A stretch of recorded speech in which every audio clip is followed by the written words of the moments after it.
आज रविवार सुट्टीचा दिवस, त्यामुळे मस्त असा काकडीच्या थालीपीठाचा बेत केला। 2 मध्यम आकाराच्या काकड्या खिसून घेतल्या आणि त्यामध्ये ज्वारीचं, डाळीचं, गव्हाचं आणि थोडंसं तांदळाचं पीठ घेतलं।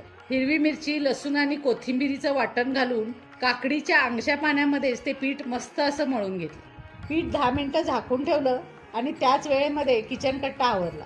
गॅसवर तवा तापत ठेवला आणि एक कापड ओलं करून घेतलं। पोळपाटावर टाकून एक छान असा गोळा करून घेतला।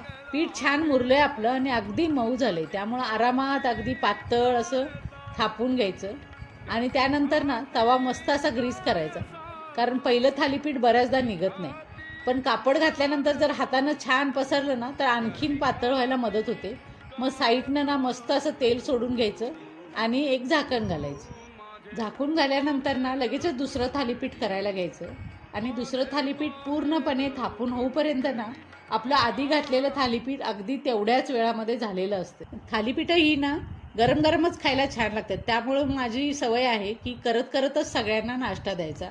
हे बघा, आपलं थालीपीठ तयार झालेलं आहे। मस्त असं आता उलातण्यानं काढून घेऊया आणि अगदी खरपूस झालेली आहे वरची बाजू, आणि जास्त वेळ न ठेवताना लगेचच काढायचं।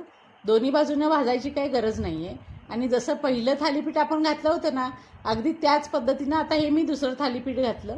थालीपीठाच्या ना कपड्यावरून मी जी बोटानं छिद्र पाडली ना, ती ह्यासाठी पाडली होती की खालच्या बाजूनं पण थालीपीठ आपलं अगदी खरपूस झालं पाहिजे। आता मी ताट करायला घेतले, ज्यामध्ये मी मस्त असं वाटीत ताजं दही घेतलं। गरमागरम थालीपीठ, सीझनचा आंबा, अशा थाटात सुट्टीचा खमंग असा नाश्ता आमचा तयार झाला। थँक्यू।